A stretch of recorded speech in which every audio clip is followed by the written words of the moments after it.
नमस्कार दोस्तों, क्राइम तक में आप सबका स्वागत है। मैं हूं सुप्रतिम बैनर्जी। जुर्म के कई वाकये, कई वारदात ऐसे होते हैं जो होते तो एक हैं, लेकिन उसमें मल्टीपल एंगल्स होते हैं।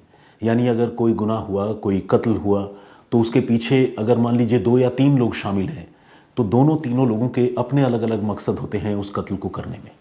तो आज मैं जो कहानी, जो वाकया आपको बताने जा रहा हूँ, इस वक्त वो बिल्कुल हॉट टॉपिक है। वो मामला मेरठ का है, जहां एक शख्स की हत्या उसकी पत्नी और उसके बॉयफ्रेंड ने मिलकर की है।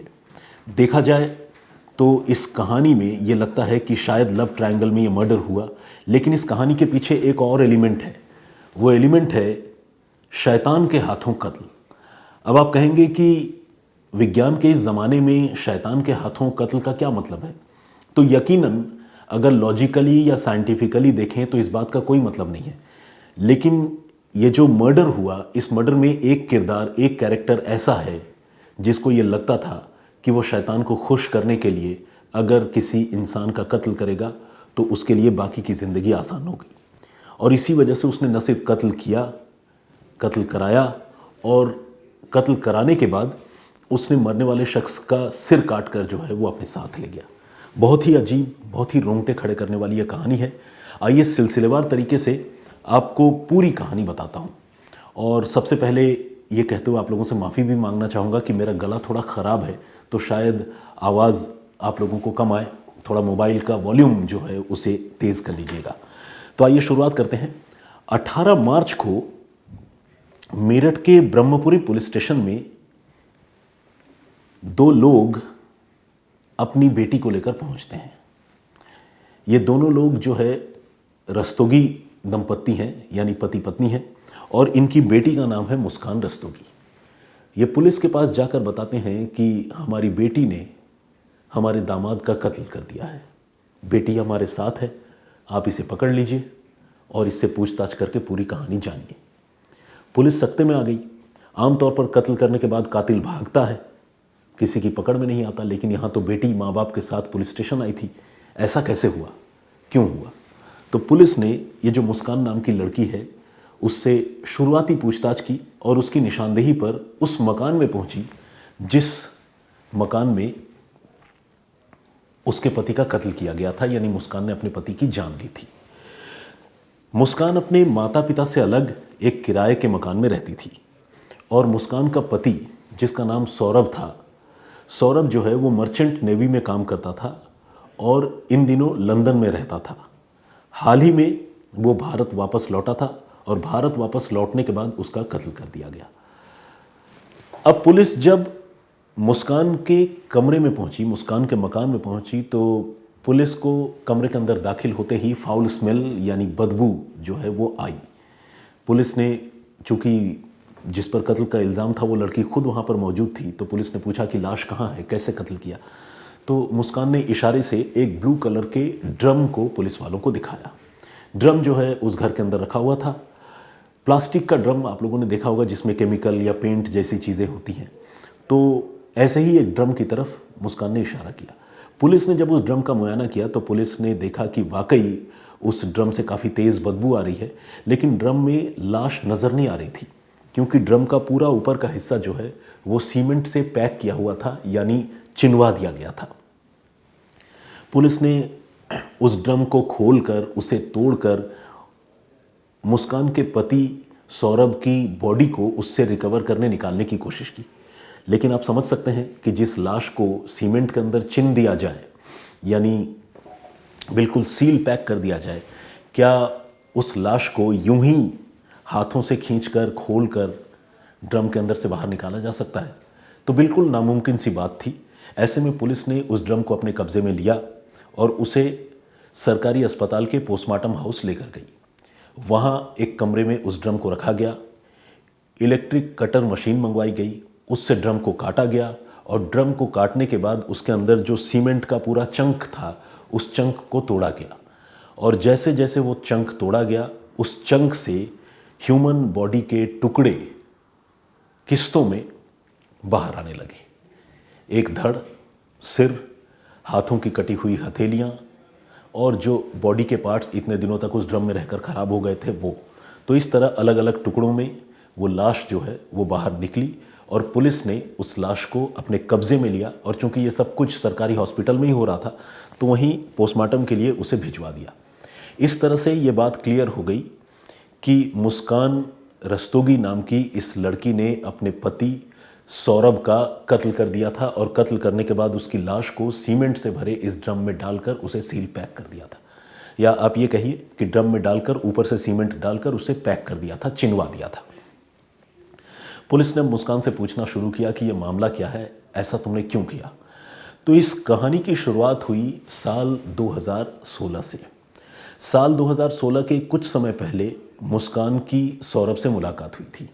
दोनों के बीच में प्यार हो गया, अफेयर हो गया। सौरभ जो है मुस्कान को टूट कर चाहता था, बेइंतहा प्यार करता था।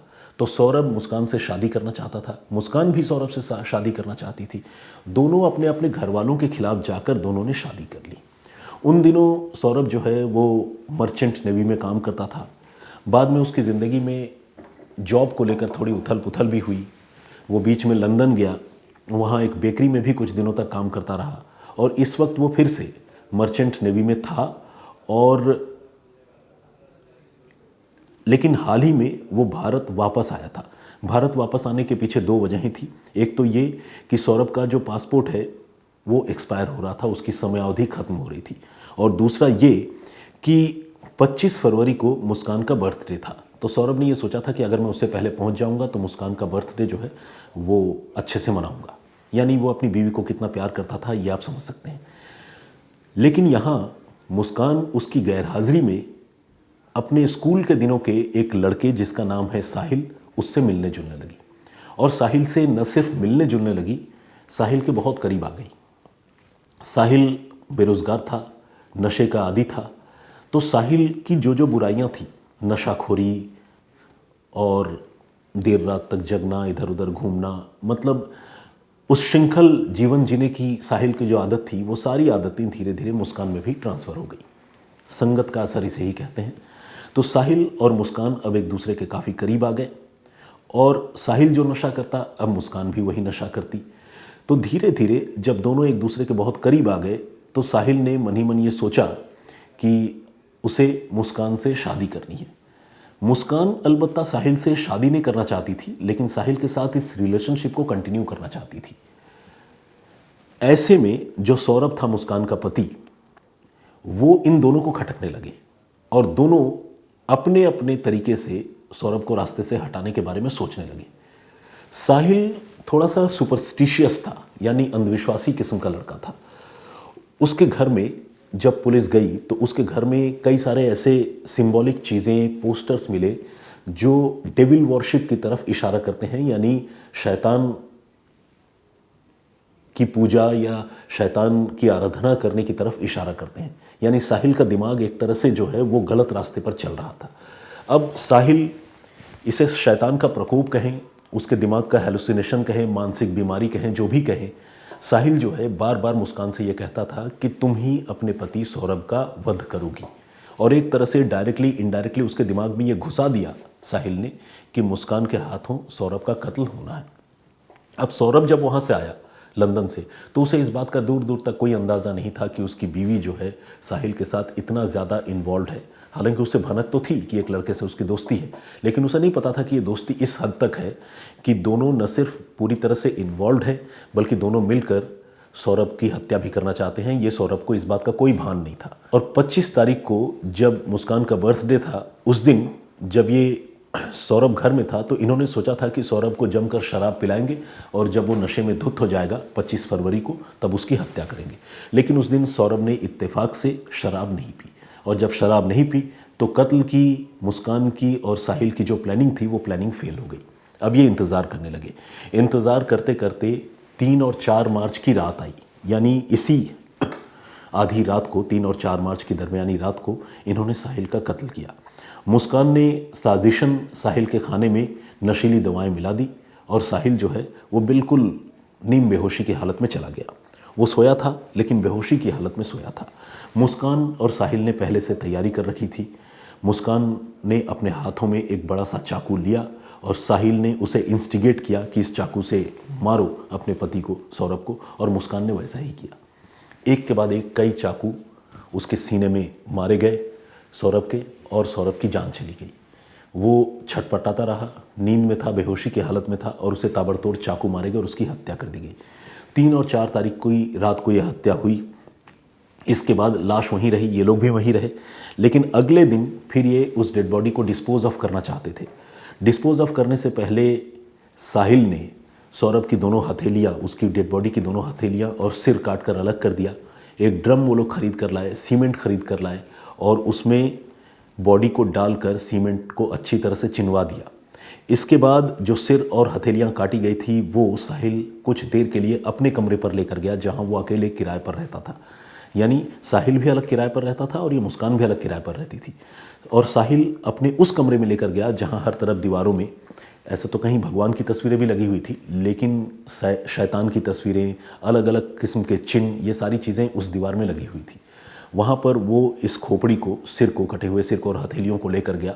वहाँ जो भी उसने शैतान को खुश करने के लिए कर्मकांड किए होंगे, और तंत्र मंत्र कहूँ या काला जादू कहूँ, वो चीज़ें उसने की होगी। उसके बाद फिर वो सारी चीज़ें लेकर आए और खोपड़ी और हथेली भी इसी ड्रम में उन्होंने डालकर उसको सील पैक कर दिया। इधर सील पैक तो कर दिया। 3 के बाद 4 तारीख के दिन में ये सब कुछ हुआ। 4 तारीख के बाद मुस्कान अपने बॉयफ्रेंड साहिल के साथ निकल गई हिमाचल प्रदेश घूमने के लिए। मुस्कान के पास जो पैसे थे वो उसके पति सौरभ के ही थे, यानी जिस पति का उसने कत्ल किया उसी के पैसों पर वो ऐश मौज भी कर रही थी।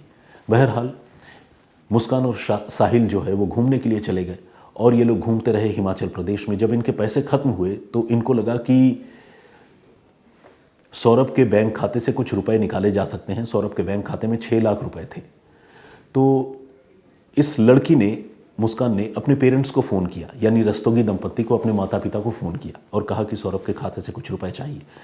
तो इसके माता पिता ने कहा कि बेटी, जब सौरभ तुम्हारे साथ खुद ही घूम रहा है, तुम लोग साथ में हो, तो फिर हम कैसे पैसे निकाल कर दे सकते हैं? तुम खुद ही आओ सौरभ के साथ और पैसे निकाल लो। असल में इसने अपने पति सौरभ का कत्ल तो कर दिया था, लेकिन घर वालों को ये बताया था कि मैं सौरभ के साथ ही घूमने जा रही हूँ, सौरभ का कत्ल करके बॉयफ्रेंड के साथ घूमने जा रही हूँ। ये बात मुस्कान ने अपने माता पिता को नहीं बताई थी, और कोई भी बेटी आसानी से इस तरह की बात तो बताएगी नहीं, कोई भी कातिल नहीं बताएगा।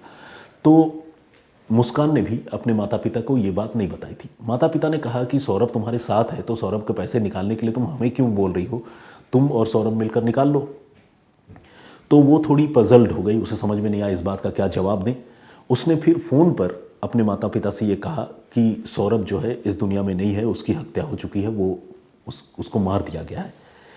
इसके बाद मुस्कान वापस आई, और वापस आने के बाद उसने अपने माता पिता से मुलाकात की। माता पिता से मुलाकात करने के बाद उसने पहले ये बताया कि सौरभ का कत्ल खुद सौरभ के घर वालों ने मेरे घर में आकर कर दिया, मेरी आंखों के सामने, और मुझे किडनैप करके ले गए थे, और ले जाने के बाद वो अलग अलग जगहों पर मुझे घुमाते रहे। कहने का मतलब उसने अपना जुर्म छुपाने की कोशिश की, और ये बताया कि मेरी आंखों के सामने मेरे पति का कत्ल जो है मेरे ससुराल वालों ने आकर कर दिया, यानी सौरभ के घर वालों ने कर दिया। इस बात पर आई एम सॉरी, इस बात पर मुस्कान के घर वाले खुद यकीन नहीं कर पा रहे थे। उनको लगा कि हमारी बेटी जो बात कह रही है इस पर कौन यकीन करेगा, क्योंकि कोई भी परिवार अपने बेटे का कत्ल यूं उसके ससुराल में आकर शादी के इतने दिनों के बाद क्यों करेगा। और अगर कत्ल किया भी तो उस समय शोर मचा होगा, मुस्कान ने विरोध किया होगा, खुद सौरभ ने विरोध किया होगा, कहीं आसपास लोगों को पता चली होगी बात। जब ऐसा कुछ हुआ ही नहीं तो हम तुम्हारी बात कैसे मान लें। जब बेटी को लगा कि वो चारों तरफ से घिर गई है और उसकी झूठी कहानी पर खुद उसके माता पिता यकीन नहीं कर रहे हैं, तो फिर मुस्कान ने सच्ची कहानी बताई। और सच्ची कहानी ये थी कि उसने अपने प्रेमी साहिल के साथ मिलकर अपने पति, जो कि उससे बेइंतहा प्यार करता था, उससे लव मैरिज किया था घर वालों के खिलाफ जाकर, उस पति की उसने हत्या कर दी थी। और हत्या करने के बाद उसकी लाश को ड्रम में डालकर सीमेंट से पैक करके उसको छुपा दिया था। इरादा था कि कभी ले जाकर इस ड्रम समेत उसकी लाश को कहीं दफना देंगे। लेकिन इससे पहले कि वो मंसूबा पूरा होता, उधर लाश से बदबू आने लगी, और इधर ये लड़की इस राज को हजम नहीं कर पाई। अपने पेरेंट्स को आकर उसने ये सारी बातें बता दी। पेरेंट्स जो हैं उनको सदमा लगा। बहुत सारे ऐसे पेरेंट्स और घर वालों को मैंने देखा है जो अपने बच्चों के रॉन्ग डूइंग्स को, गलत हरकतों को भी जस्टिफाई करने और उनको सेव करने की कोशिश करते हैं। लेकिन इस मामले में रस्तोगी दंपति की तारीफ़ करनी होगी कि उन्होंने अपनी बेटी को खुद ले जाकर पुलिस के हवाले किया, और न सिर्फ पुलिस के हवाले किया बल्कि उन्होंने इंटरव्यू में बार बार ये कहा कि उनकी बेटी को फांसी होनी चाहिए, क्योंकि उनकी बेटी ने उनके बेटे जैसे दामाद की हत्या कर दी। एक ऐसे दामाद की हत्या कर दी जो उन्हें बहुत ज़्यादा प्यार करता था, मान सम्मान देता था, चाहता था, और जो मुस्कान के नाम पर जीता मरता था। तो ये थी पूरी कहानी।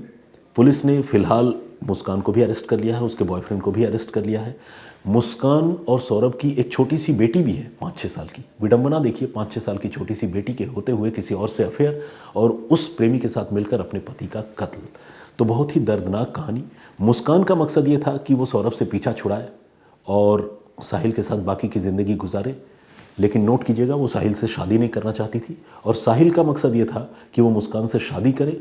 और इसके अलावा साहिल जो है कुछ शैतानी क्रियाकलापों में इन्वॉल्व था, कुछ उसके दिमाग में इस तरह का फितूर सवार था कि वो शैतान की पूजा करता था, और उसी चक्कर में उसने जो है मुस्कान के पति सौरभ की हत्या करवा दी। तो ये थी पूरी कहानी, और इस कहानी में और भी बहुत सारे पहलू हैं, लेकिन नटशल में हमने आपको पूरी कहानी बताई है। इस कहानी पर आप क्या सोचते हैं, आपका क्या नज़रिया है, प्लीज़ हमें कमेंट करके ज़रूर बताइएगा। इससे पहले हमने आपको कर्नाटक की एक कहानी सुनाई थी, जिसमें हमने आपको बताया था कि किस तरह से एक फैमिली मेम्बर ने ही अपने परिवार के 4 लोगों की हत्या कर दी थी, और उसके पीछे एक बड़ी अजीब सी कहानी सामने आई। तो उस कहानी पर बहुत सारे लोगों ने कमेंट्स किया है। चूँकि उस कहानी को सुनाए हुए भी 2 दिन गुजर चुके हैं, एक दिन बीच में गैप हो गया था, कल मैं हाजिर नहीं हुआ था, तो कुछ कमेंट्स लोगों के जल्दी से आइए पढ़ता हूँ। तेंजिन ने कमेंट किया है, बहुत स्वागत आपका। और इसके अलावा जगदीश के चांडेगड़ा साहब ने कमेंट किया है, विनय नासवाले जी हैं, भास्कर अरगड़े साहब हैं, अनादि क्रिएट्स के नाम से हैं, और उन्होंने विश किया है, thank you very much. Anil Shakya ने भी कमेंट किया है, बहुत बहुत स्वागत आपका। प्रदीप भाम्बू जी हमारे रेगुलर लिसनर हैं। जया अवस्थी, दीप धर ने कमेंट किया है, और सूर्य नारायण दिल्ली से इन्होंने कमेंट किया है। अनिल शाक्य जी का मैंने जिक्र कर ही दिया। प्रकाश HP, तनवीर अहमद, जी खान समथिंग, जुबैर खान, ये पाकिस्तान से हैं, और इन्होंने भी कमेंट किया है, बहुत बहुत स्वागत आपका। ये कह रहे हैं कि मेरी स्टोरीज़ के वो एडिक्टेड बन चुके हैं। ये मेरे लिए बहुत बड़ा कॉम्प्लीमेंट है, थैंक यू जुबैर साहब, बहुत धन्यवाद आपका। मुकेश यादव ने भी कमेंट किया है, स्वागत आपका। निरंजन का कमेंट है, ये चंपारण बिहार से हैं, और परूप श्रेष्ठा जी हैं, जर्मनी से रेगुलर देखते हैं। इसरार शेख साहब है, और विजेंद्र सिंह साहब है, और भी बहुत सारे लोगों ने कमेंट किया है। दीपमाला, बिल्कुल दीपमाला जी ने भी कमेंट किया है, और निखिल रूल्स के नाम से एक आईडी है, उन्होंने भी अपनी बात रखी है। बहुत सारे और भी लोगों ने कमेंट किया है। सारे लोगों के नाम और कमेंट्स आज नहीं पढ़ सकता, गला थोड़ा ख़राब है और थोड़ी वक्त की पाबंदी भी है।